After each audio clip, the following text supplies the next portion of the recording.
Hello दोस्तों, नमस्कार साथियों। स्वागत है आप सभी का आपके अपने परिवार अपने YouTube channel Harish classes Bulandshahr में। कैसे हैं आप सभी? आशा करते हैं कि आप सभी अच्छे होंगे और आपकी तैयारी बहुत बेहतर तरीके से चल रही होगी।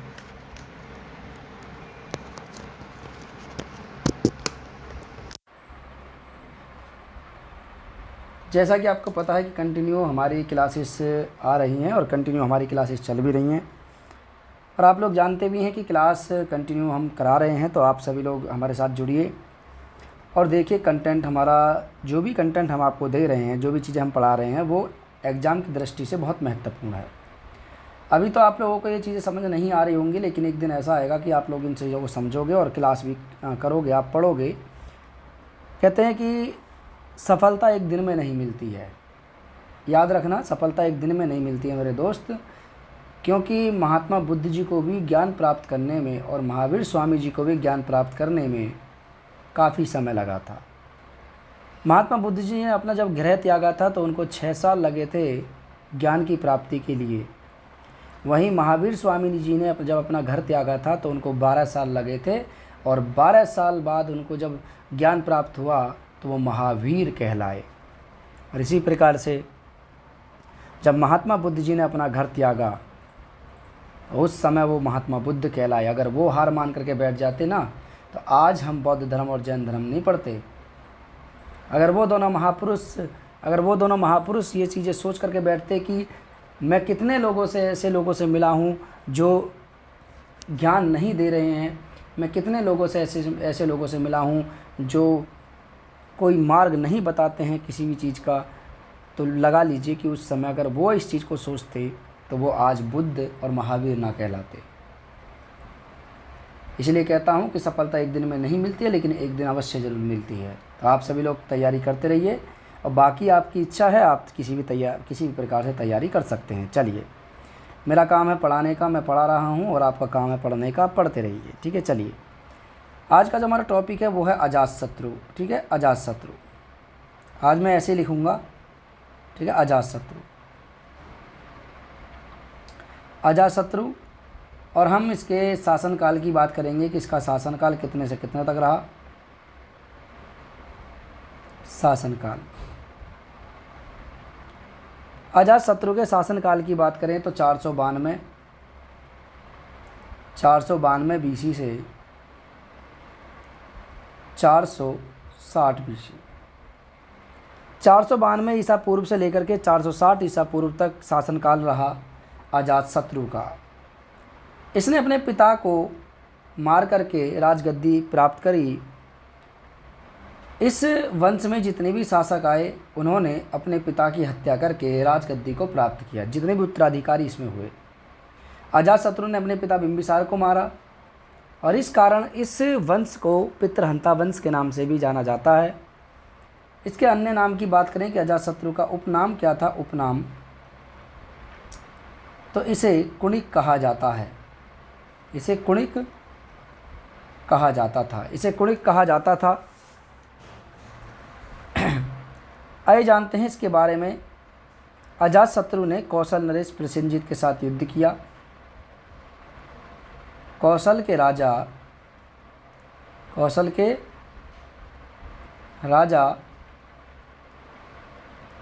प्रसेनजीत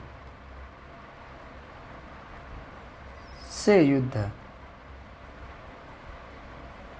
कौशल के राजा प्रसेनजीत से युद्ध। और इस युद्ध में, युद्ध का कारण क्या था? युद्ध का कारण ये था क्योंकि इसने अपने पिता बिंबिसार को मार दिया। जब इसने अपने पिता बिंबिसार की हत्या करी तो बिंबिसार कौन थे? प्रसेनजीत के जीजा थे, क्योंकि बिंबिसार की जो पत्नी थी उसका विवाह, बिंबिसार की जो पत्नी थी उसका विवाह बिंबिसार से जो हुआ था, तो वो कौन थी? वो थी प्रसेनजीत की बहन महाकौशला, कौशल नरेश प्रसेनजीत की बहन महाकौशला, जिसके कारण इसको विवाह जब हुआ था उस समय बिंबिसार का महाकौशला के साथ, तो उसी समय प्रसेनजीत ने इसको काशी दहेज में दिया। जब बिंबिसार की हत्या कर दी जाती है तो उस समय प्रसेनजीत से काशी को वापस ले लिया जाता है। इसी काशी को लेकर के दोनों के मध्य युद्ध होता है, और उस युद्ध में ना तो प्रसेनजीत जीतता है और ना ही अजातशत्रु जीत पाता है। लेकिन बाद में होता क्या है कि जब कोई परिणाम नहीं निकलता है तो बाद में प्रसेनजीत अपनी पुत्री बाजीराव का विवाह अजातशत्रु के साथ कर देते हैं। बाद में फिर से पुनः काशी किसको मिल जाता है? अजातशत्रु का मिल जाता है। चलिए, इसने लिच्छवी गणराज्य को भी पराजित किया। ठीक है, किसको? लिच्छवी गणराज्य।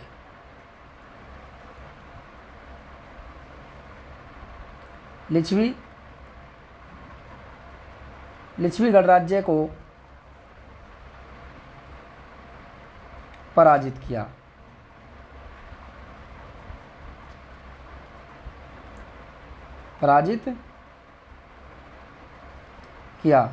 किसकी सहायता से? अपने मंत्री वत्सकार की सहायता से इसने लिच्छवी गणराज्य को पराजित किया। इसके समय में एक महत्वपूर्ण घटना हुई। क्या हुई थी? देखिए, इसके शासनकाल में, इसके काल में महात्मा बुद्ध को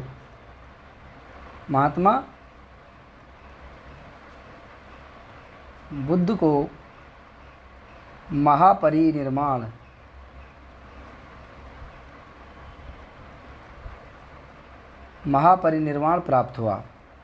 इसके शासनकाल में महात्मा बुद्ध को महापरिनिर्वाण प्राप्त हुआ और प्रथम बौद्ध संगति का आयोजन किया गया था। प्रथम बौद्ध संगति का आयोजन। प्रथम बौद्ध संगति का आयोजन किया गया था कब? 483 BC में। महात्मा बुद्ध की मृत्यु के बाद महात्मा बुद्ध की शिक्षाओं को ग्रंथों में संकलित करने के लिए पहली बौद्ध संगति का आयोजन किया गया था। कहाँ हुई थी? राजगृह में हुई थी। अजातशत्रु का कौशल के शासक के साथ युद्ध हुआ। कौशल नरेश प्रसेनजीत के साथ युद्ध हुआ और इसके साथ साथ बज्जी संघ के साथ भी इसका युद्ध हुआ। ठीक है, मैंने बताया था बज्जी संघ के साथ इसका युद्ध हुआ। यह जैन तथा बौद्ध, अजातशत्रु यह जैन तथा बौद्ध मत का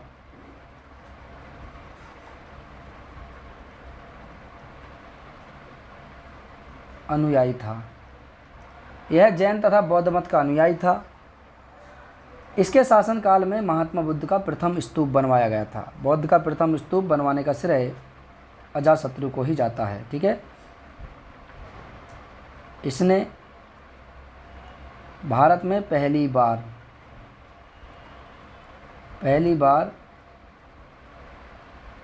स्तूप बनवाए। ठीक है, और वो भी किसका? महात्मा बुद्ध का।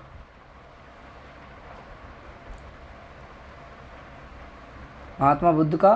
कहाँ? राजगृह में। राजगृह में पहली बार बुद्ध का स्तूप बनवाने का श्रेय किसको जाता है? अजातशत्रु को ही जाता है। इसने वैशाली के खिलाफ युद्ध किया। ठीक है, वैशाली से युद्ध किया।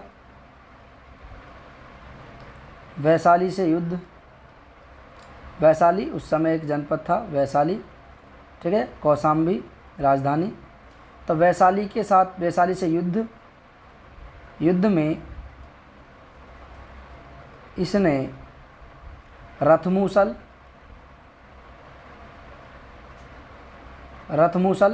आपने देखा होगा, एक फिल्म देखी होगी बाहुबली। उस बाहुबली के पास जो हथियार रहता है, आप देखते हैं कि वो जब पत्थरों को जो बहुत दूर तक फेंकते हैं, जिसमें वो तिरपाल से बांध देते हैं, एक साइड तिरपाल इधर, और पत्थरों को बहुत दूर तक फेंकने का एक यंत्र होता था। इसे रथमूसल कहा ये रथमूसल वो वाला नहीं, ये भल्लाल देव के पास जो होता है रथमूसल, वो वाला रथमूसल है ये, जो भल्लाल देव के पास होता है, जिसमें आगे तलवार से लगी होती हैं। जब वो बैल खींच के लेकर जाते हैं, उसे सांड खींच के लेकर जाते हैं, जिसमें वो कई लोगों को मार देता है काट करके, जो तलवार से चलती रहती है। जब जितना तेज़ वो दौड़ते हैं इतनी तेज़ वो चलता है, तो उसे रथमूसल कहा गया। रथ के प्रकार का होता था ये। बाहुबली में इनका आप प्रयोग देख सकते हैं। और इसी के साथ साथ यहाँ पर, ठीक है, इसके साथ साथ महाशिला कटक,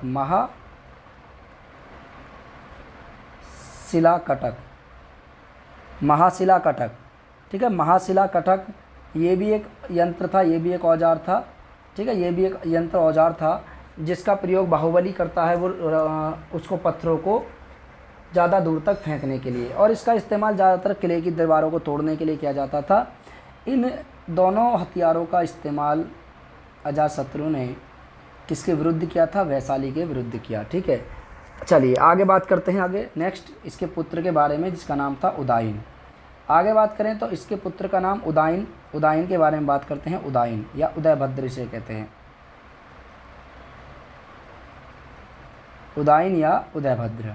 ठीक है, आइए जानते हैं उदाइन या उदयभद्र के बारे में। पहले सबसे पहले शासनकाल। शासनकाल की बात करें तो इसका शासनकाल रहा था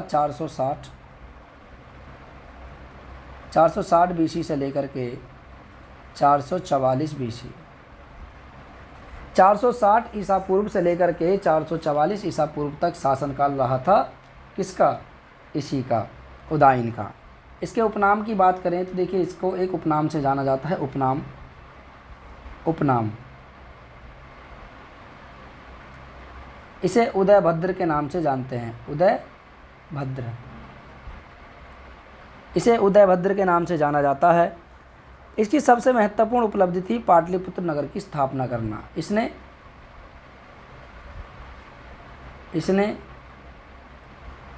गंगा एवं सोन नदी के संगम तट पर पाटलिपुत्र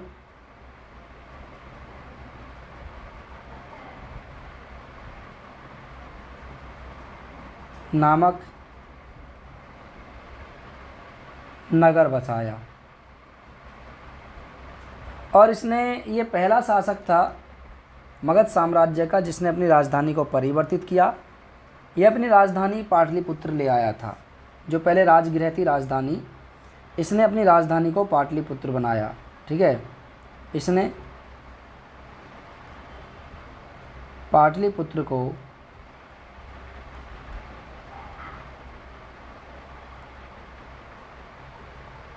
अपनी राजधानी बनाया। ये पहला ऐसा शासक था जिसने अपनी राजधानी पाटलिपुत्र बनाई थी। इसके 3 पुत्र थे। 3 पुत्र की बात करें तो इसके 3 पुत्र थे जिन्होंने बारी बारी से आगे चल कर के शासन किया था। 3 पुत्र, जिनमें एक का नाम था अनिरुद्ध, दूसरे का नाम था नागदशक,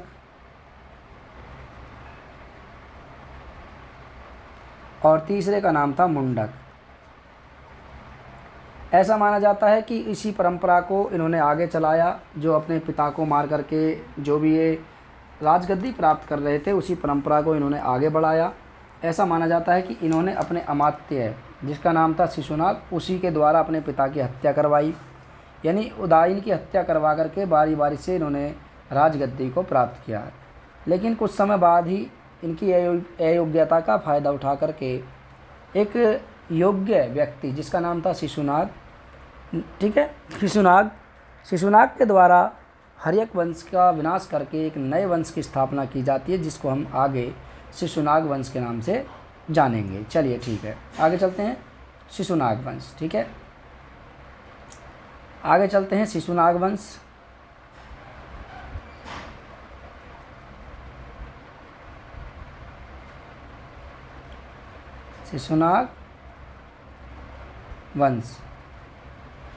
आगे चलते हैं शिशुनाग वंश के बारे में, और शिशुनाग वंश के बारे में हम देखेंगे।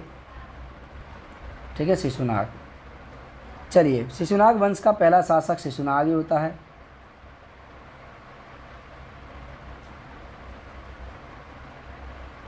शिशुनाग वंश का पहला शासक शिशुनाग ही होता है, और इसका शासनकाल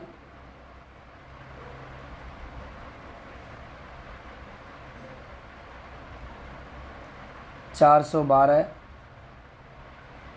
बीसी से 394, कितना 394 बीसी।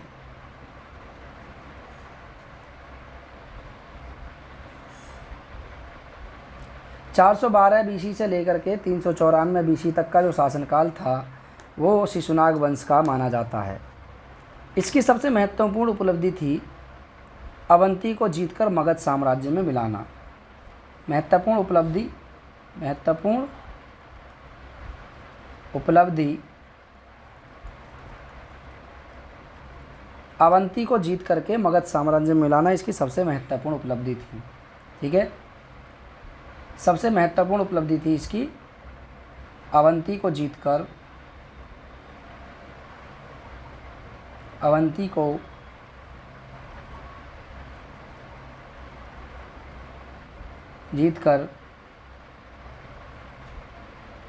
मगध में मिलाना। अवंती को जीतकर मगध में मिलाना इसकी सबसे महत्वपूर्ण उपलब्धि थी। इसने अपनी राजधानी पाटलिपुत्र से वैशाली को स्थानांतरित किया। राजधानी की बात करें कि इसकी राजधानी क्या थी? राजधानी थी इसकी वैशाली। वैशाली इसकी राजधानी थी। अगर आपसे यहाँ क्वेश्चन देखिए, दो प्रकार से यहाँ पे क्वेश्चन आपके बनेंगे। सबसे पहला ये पूछेगा कि अवंती को किसने जीत करके मगध साम्राज्य का हिस्सा बनाया, तो वो शासक था शिशुनाग। दूसरा ये पूछेगा आपसे कि पाटलिपुत्र से राजधानी कहाँ परिवर्तित की गई थी, तो पाटलिपुत्र से जो राजधानी परिवर्तित की गई थी वो थी वैशाली। बाद में इसका बेटा आता है, उसका नाम होता है कालाशोक या काकवर्ण। वो पुनः राजधानी को फिर से पाटलिपुत्र ले आता है। इसको आप याद रखना। ठीक है, चलिए, तो याद रखना वैशाली कि इसने वैशाली को पहली बार अपनी राजधानी बनाया। आगे चलते हैं इसके पुत्र की तरफ। तो इसके पुत्र का नाम था कालाशोक या काकवर्ण। क्या नाम था इसका? अगला शासक था कालाशोक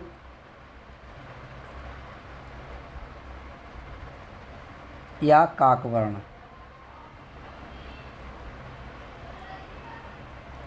कालाशोक या काकवर्ण। ठीक है, कालाशोक या काकवर्ण की बात करें तो देखिए, सबसे पहले इसका शासनकाल,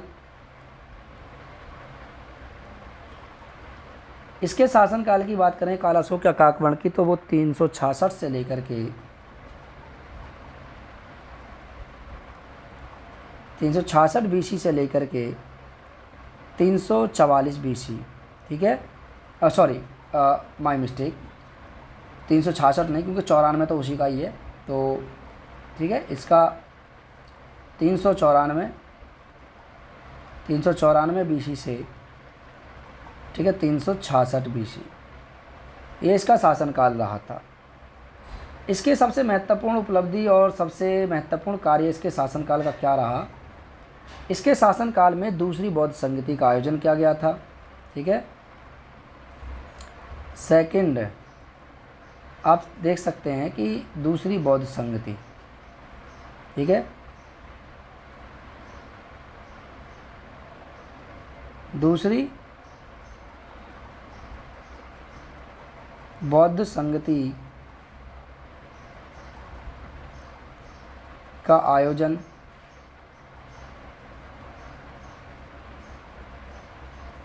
दूसरी बौद्ध संगति का आयोजन इसी के शासनकाल में किया गया था। कब?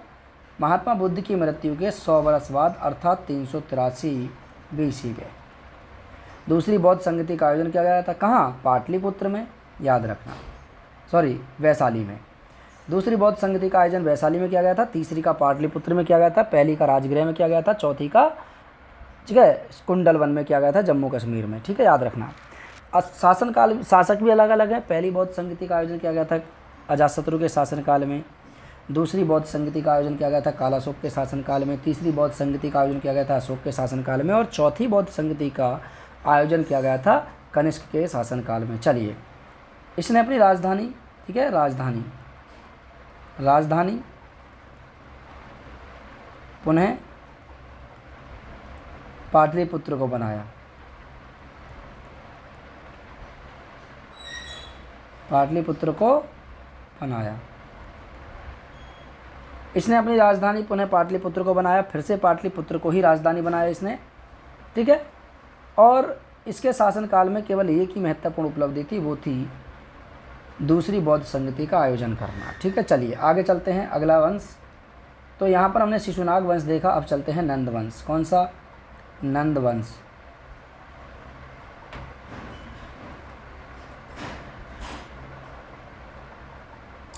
नंदवंश, ठीक है। आगे चलते हैं नंदवंश के बारे में, और नंदवंश की बात करें तो ये पूरा शासनकाल आप देख सकते हैं यहाँ से यहाँ तक। नंदवंश का शासनकाल पूरा रहा, ये 344 से लेकर के 344 BC से पूरा रहा था 323 BC यहाँ तक, क्योंकि 323 के बाद जो आता है वो मौर्य काल आता है, 322 से स्टार्ट हो जाता है। तो नंदवंश, नंदवंश के संस्थापक की बात करें तो पहला संस्थापक नंदवंश का माना जाता है संस्थापक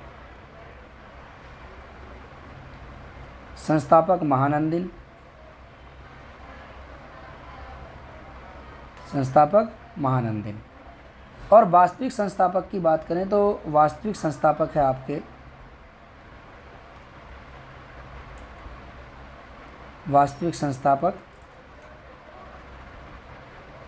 ये माना जाता है महापदम नंद को।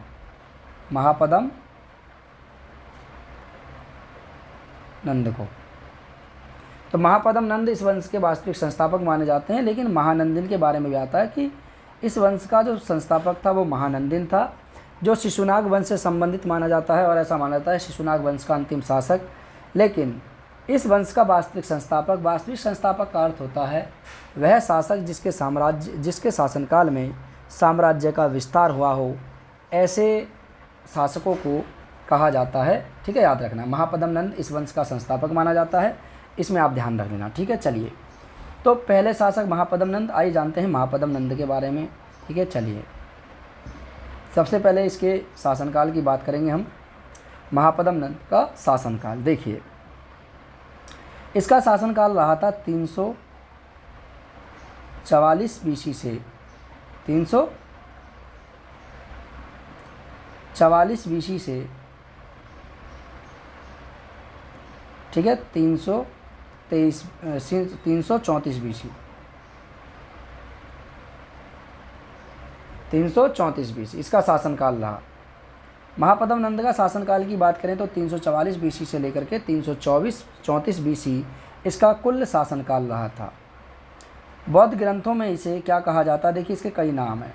बौद्ध ग्रंथों में इसे उग्रसेन, जबकि पुराणों में इसे सर्वछत्रांतक एवं एकराट कहा जाता है। तो इसके कई उपाधियां हैं। उपाधि की बात करें तो देखिए, उपाधि की बात करें तो एक नाम है इसका उग्रसेन, एक नाम है इसका एकराट और सर्वछत्रांतक।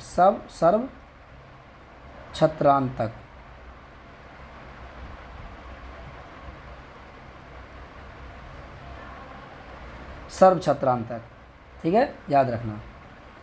तो यहाँ की बात करें कि उग्रसेन इसे क्यों कहा जाता है, देखिए इसे कहाँ कहा जाता है उग्रसेन, तो बौद्ध ग्रंथों में। ठीक है, किसमें? बौद्ध ग्रंथों में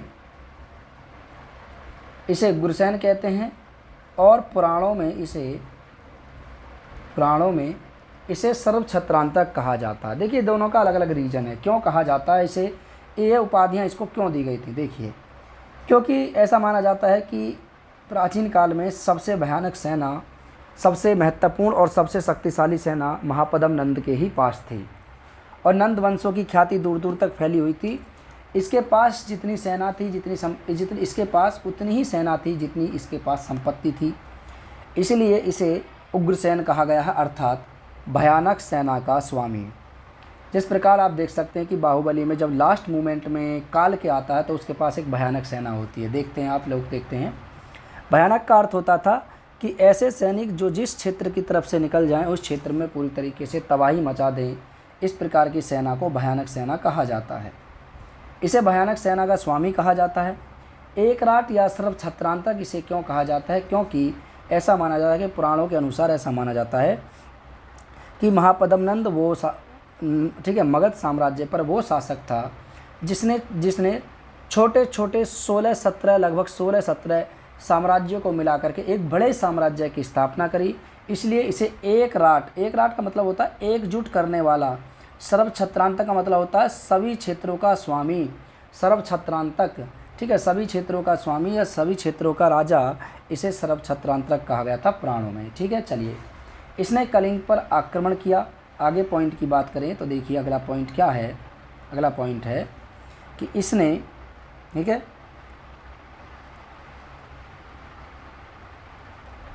कलिंग पर आक्रमण किया,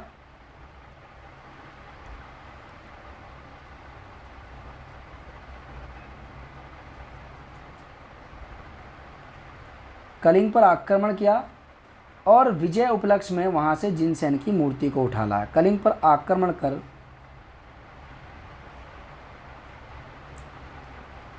जिनसेन की मूर्ति ले आया। अब ये जिनसेन कौन थे? देखिए, जिनसेन की बात करें तो जिनसेन, इन्हें बाहुबली का बेटा माना जाता है, इन्हें ऋषभदेव का पुत्र माना जाता है जिनसेन को। इन्हें बाहुबली भी कहा जाता है। जिनसेन की प्रतिमा आप देख सकते हैं, बहुत बड़ी मूर्ति थी लगी हुई है जिनसेन, ठीक है। तो ये जिनसेन एक जैन भिक्षु जिसकी मूर्ति बनी हुई थी कलिंग में, और उसी मूर्ति को उठा करके ले आया था कौन? महापद्म नंद। क्योंकि ये जैन धर्म का बहुत बड़ा अनुयायी था, इसलिए ये जैन धर्म से संबंधित जो भी चीज़ें वहाँ पर थी उस सभी को वहाँ से उठा लाया था। ठीक है, जिनसेन की मूर्ति,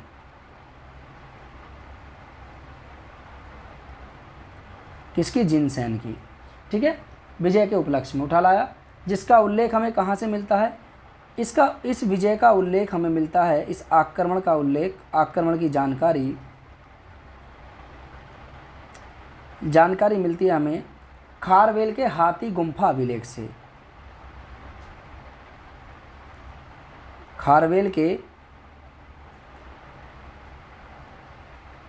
हाथी गुम्फा अभिलेख से। अब यह खारवेल का हाथी गुम्फा अभिलेख क्या से जानकारी देता है? देखिए, हुआ क्या था कि जब मौर्य काल समाप्त हो जाता है, मौर्य काल के बाद भारत में मौर्योत्तर काल चलता है मगध साम्राज्य पर। जब मौर्योत्तर काल चलता है तो मौर्योत्तर काल में कई छोटे छोटे अयोग्य शासक आते हैं। उन्हीं में से आगे चल करके जब बहुत सारे अयोग्य शासक आते हैं और मौर्य साम्राज्य विखंडित हो जाता है कई छोटे छोटे साम्राज्यों में से, और उन्हीं में से एक साम्राज्य निकल कर आता है जिसका नाम होता है कलिंग का, ठीक है, शासक, और इसे चेदी वंश कहते हैं, कलिंग का चेदी वंश। ठीक है, कलिंग का चेदी वंश, कंडव वंश या चेदी वंश के नाम से इसे जानते हैं, चेदी वंश। इसी का एक सबसे महत्वपूर्ण शासक होता है जिसका नाम होता है खारवेल। हुआ क्या, जब खारवेल शासक बनता है तो खारवेल के शासनकाल में कलिंग का विस्तार हुआ, चेदी वंश का विस्तार हुआ, और इसने मगध पर पुनः आक्रमण किया। पहले किसने आक्रमण किया था? पहले महापद्म नंद आक्रमण करता है, जिनसेन की मूर्ति को उठा करके मगध की राजधानी राजगृह में रख देता है ले जा करके। लेकिन बाद में होता क्या है कि जब खारवेल शासक बनता है तो खारवेल भी जैन धर्म का अनुयायी था। खारवेल जाता है पुनः मगध पर आक्रमण करने के लिए, और वहाँ से जिनसेन की मूर्ति को उठा करके पुनः वापस कहाँ ले आता है? कलिंग में ले आता है, याद रखना। इसने, ठीक है, महापद्म नंद ने कलिंग में एक नहर खुदवाई थी। उसी समय कलिंग में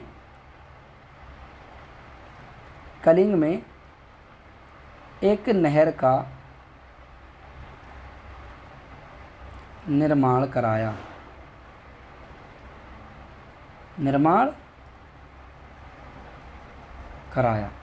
इसने कलिंग में एक नहर खुदवाई थी। इसके शासनकाल में एक महत्वपूर्ण व्यक्ति रहते थे जिसका नाम था ऋषि पाणिनि। ऋषि पाणिनि इसके दरबार में रहते थे, इसके दरबार में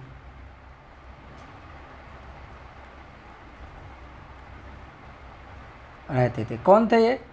ऋषि पाणिनि व्याकरण के आचार्य। ये व्याकरण के बहुत बड़े ज्ञाता थे। ये इसी के शासनकाल में रहते थे और इसीलिए इन्हें इसका समकालीन कहा जाता है। इसका घनानंद का, महापद्म नंद का, घनानंद नहीं। आगे देखिए नेक्स्ट, घनानंद। घनानंद का इतना महत्वपूर्ण कार्यकाल है क्योंकि इसी के शासनकाल में पहला यूनानी आक्रमण हुआ था, घनानंद। अब हम देखेंगे घनानंद। घनानंद, ठीक है, किसको देखेंगे हम? घनानंद को, ठीक है।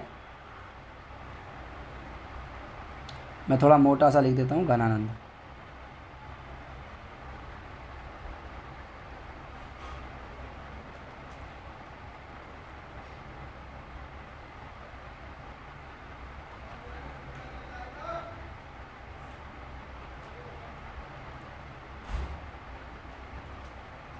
घनानंद, ठीक है। और ये देखते हैं घनानंद के बारे में। घनानंद, पहली बात तो इसका शासनकाल हम देखेंगे तो शासनकाल आपको पता है कि इसका शासनकाल घनानंद का 334 बीसी से लेकर के 323 बीसी तक रहा। 334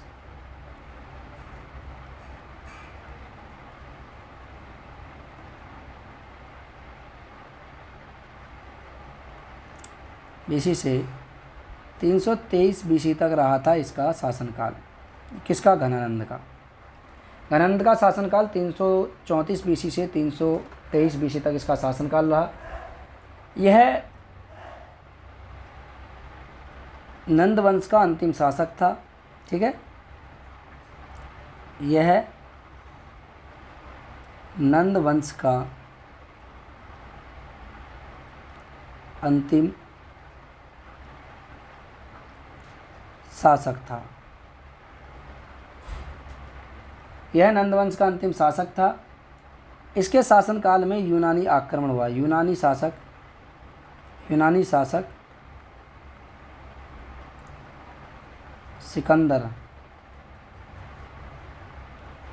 सिकंदर ने 326 बीसी में भारत पर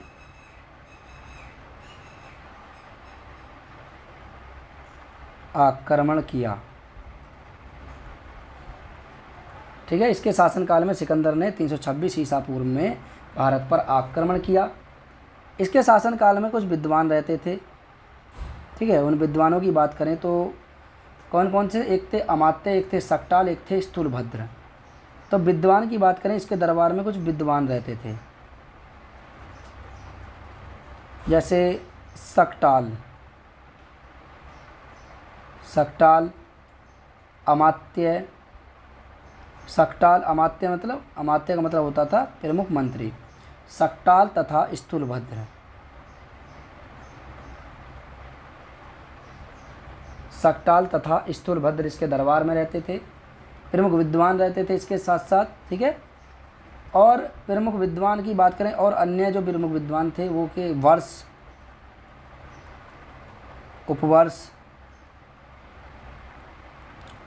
ठीक है, वर रुचि,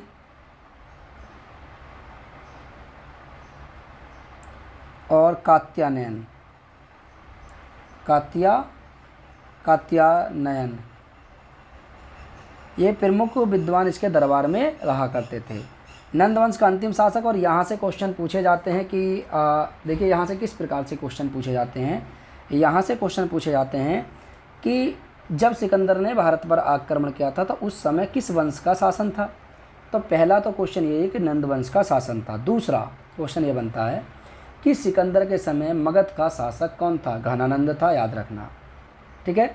तीसरा क्वेश्चन यहाँ से ये बन जाता है कि सिकंदर ने किसके शासनकाल में भारत पर आक्रमण किया? घनानंद के शासनकाल में। चौथा क्वेश्चन, नंद वंश का अंतिम शासक कौन था? घनानंद था। नंदवंश के शासनकाल में स्थूलभद्र कौन कौन से प्रमुख विद्वान रहते थे? तो वर्ष, उपवर्ष, वररुचि, कात्यायन, सक्टाल, स्थूलभद्र, ये प्रमुख, ठीक है। सक्टाल, स्थूलभद्र ये जैन मत के अनुयायी, और वर्ष, उपवर्ष, वररुचि, कात्यायन ये प्रमुख विद्वान इसके दरबार में निवास करते थे, इसके समकालीन थे, ठीक है। चलिए, तो ये हमारी आज की क्लास थी मगध साम्राज्य पर अजातशत्रु से लेकर के, यानी हर्यक वंश से लेकर के कहाँ तक आप देख सकते हैं, हर्यक वंश से लेकर के आप समझ सकते हैं हर्यक वंश से नंद वंश तक। और अब हम आगे बात करेंगे अगली क्लासों में, वो बात करेंगे हम अगले भारत पर विदेशी आक्रमण, उसके बाद चलेंगे हम मौर्य वंश पर। ठीक है, चलिए तो आज की क्लास को हम यहीं समाप्त करेंगे, फिर मुलाकात होगी आपसे नेक्स्ट क्लास में। तब तक के लिए नमस्कार, जय हिंद और जय भारत। नमस्ते।